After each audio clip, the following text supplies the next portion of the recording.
Hello, friends, and welcome back to r/ProRevenge. Today we have another set of great revenge stories. If you're new here, don't forget to subscribe to the channel and turn on notifications so you don't miss a new video every single day. And our first story. Damn neighbor. So, for a bit of context, my mom and dad own a plant nursery. From what I was told, our annoying neighbor was a retired lawyer with too much time on his hands. He lived just down the hill from us and owned a dam as well. So, let's get into this. It's long. So this happened back a few years ago when I was in year 11 of my high school, about mid-autumn. Keep in mind this is Australia, so it's bloody dry. We get a formal complaint from our annoying neighbor, which isn't a big shock because at this stage we were getting formal complaints from him every 2 weeks or so. Anything from too much noise to too little noise, our dog, our hill eroding, anything this guy could think of. It came in his usual lawyer-styled letters. Anyway, this guy had written us a letter claiming we had infected his water with blue-green algae, and we would have to pay all damages to his property, including vet bills for his horses. Now, my mom and dad were furious with this guy, for when we were having our dam built, the guy kept complaining about how the runoff from our pots would change the nutrient level of his water, so my dad built this and went all out. He had a natural filtration system with 2 smaller dams that all the water would go through first. Filled with natural water-filtered plants, reeds, and other plants, it would then go through a chlorinator and finally a pumped filter. Every month, my dad would backwash mains into the dam to keep the dam the right pH and pump the water constantly to keep it aerated. So my parents replied a flat no. So our neighbor makes his biggest mistake and calls Melbourne Water to look at our dam and to test the water. And guess who had to pay for the water testing fee? So Melbourne Water guy gets there and gets mad.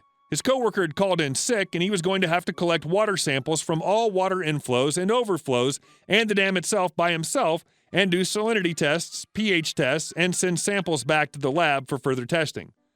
I thought it was interesting, for I was doing chemistry at the time, so I went out to talk to him about it. He looks at our setup and, to say the least, was pretty impressed. He asked why it was getting reviewed, and I say, well, due to how dry it is and how water isn't overflowing from our dam to his, and 2, why it's the neighbor getting reviewed due to his is the one with blue-green algae. He soon gets explained all the crap our neighbor gives us and expresses his sympathy. When he's about to finish up, he suddenly asks about the fence line that goes through the annoying neighbor's dam, and I tell him about how a few years back the neighbor had told us to reinstall our connecting fence in order to keep our dog in, and how Dad had to pay for it all. Dad was pissed and decided to review over our property border and didn't give up a centimeter of land to this guy, even if it went through to his dam.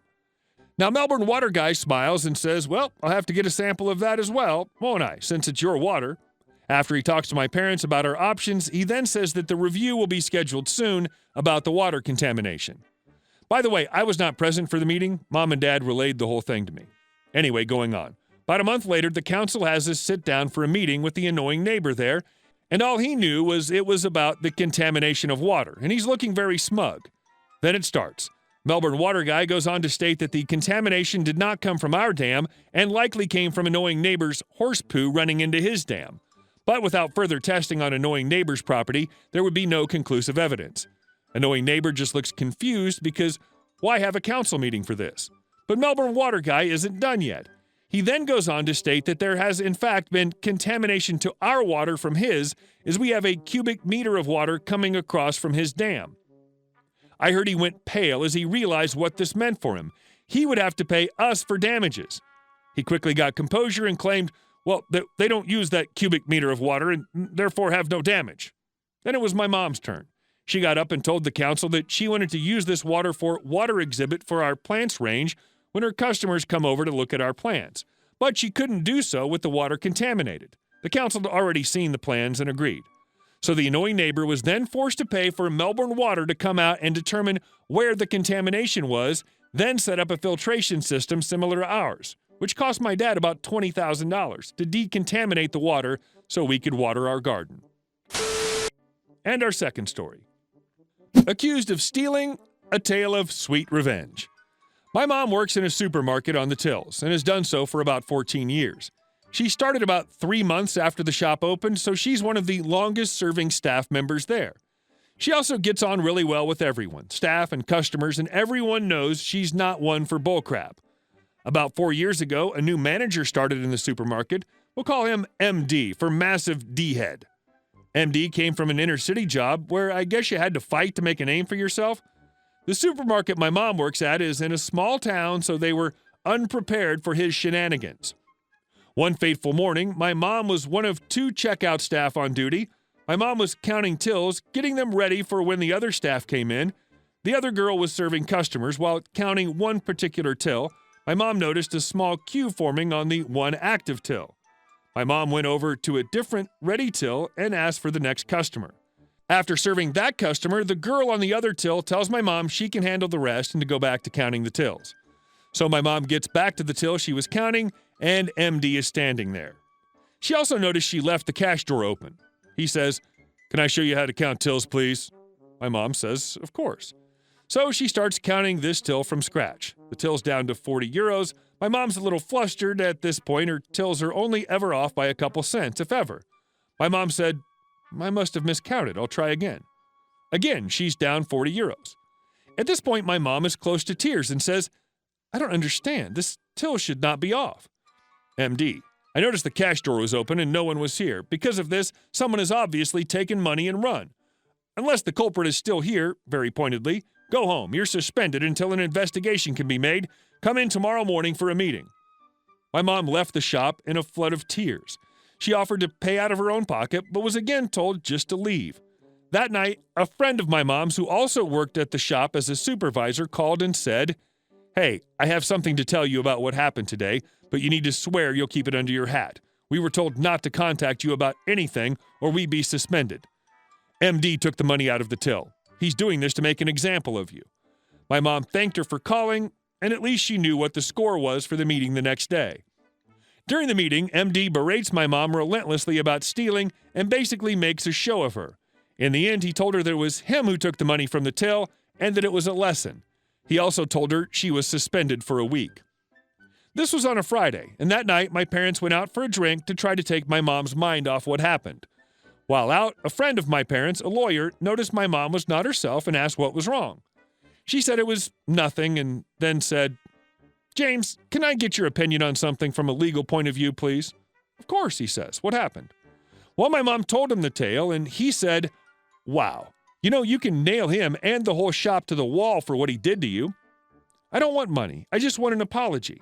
James then told my mom that he'd call over to the house the following day with his laptop and he'd write up a legal letter that she could give him to the shop. The letter was written up the following day, and on Monday morning, my mom walked into the shop, asked for the head supervisor, and said, "Please make sure head of chain gets this," and walked back out. That night, the head of the chain phoned my mom and started falling over himself with apologies about what had happened. He also said the suspension was lifted. My mom cut him off and said, "I'm not interested in suing. All I want is for MD to apologize to me." The head says, "Of course, of course." The following day, my mom received a letter of apology signed from MD, and my mom called up the head again. Maybe I didn't make myself clear. I want a face-to-face apology. I will not accept a letter that, frankly, anyone could have written. I want him to apologize to me. I want him to look me in the eye when he does it. The following day, my mom got her apology, and a few weeks later, MD was no longer at the supermarket. The head never forgot about this and has since made my mom's life at the shop a whole lot more bearable. Woe betide any manager who tries that crap with her again. You know what? Your mom sounds like a classy lady. And our third story. Lady tries to steal, throws a tantrum when confronted, makes things worse, ends up in a police car. So I work as a cashier/shift manager in a grocery store. In our store, people need to bring produce to the register where we weigh them and price it for them, or just scan the item when it's individually priced. One of these items is lettuce, which comes in opaque bags with an open top. A middle-aged lady, we'll call her LL for lettuce lady, loads all of her groceries on the belt. I start to scan, and when I reach for the lettuce, I feel something strange. It turns out the lettuce lady has stacked 3 lettuces inside this bag. When I confront her, she just said she grabbed the bag from the shelf. So I called the produce clerk, and the conversation went like this. Me to the produce clerk. This lady said she found a bag with 3 lettuces stuffed inside. Isn't that strange? Produce clerk. Yes, it is, as lettuces are only sold individually. She then starts to turn red. Well, I want to speak to your manager immediately. I proudly introduced myself as manager to LL, which made matters even worse because she just threw a tantrum a 3-year-old would be jealous of. The tantrum started with tearing off the bag with her teeth and throwing the lettuce on the floor, smashing them with her feet. I tell her to calm down, which only works as fuel on her already raging fire. She then starts to throw things from the belt into the store. This was the point where I called security and told the produce clerk to phone the police. This makes her more angry. So when security arrives, she effing spits all over the security guard and my register, then tries to punch both me and the guard in the face. The guard eventually manages to tackle LL and keep her immobile until police arrive. She was then arrested and was dragged out of the store. When she starts to scream things about our customer service all over the place, she ended up in the back of a police car because she was too cheap to pay the extra 75 cents for the lettuce, which was on sale anyway. She was too stubborn and self-proud to admit her lame attempt to steal one of the cheapest items in our store like any sane adult would do. Bravo, lettuce lady. You took a risk in an attempt to get away with some extra lettuce and instead wound up with assault charges. Hey guys, thank you all for watching the video to the end, and I'll see you in the next one.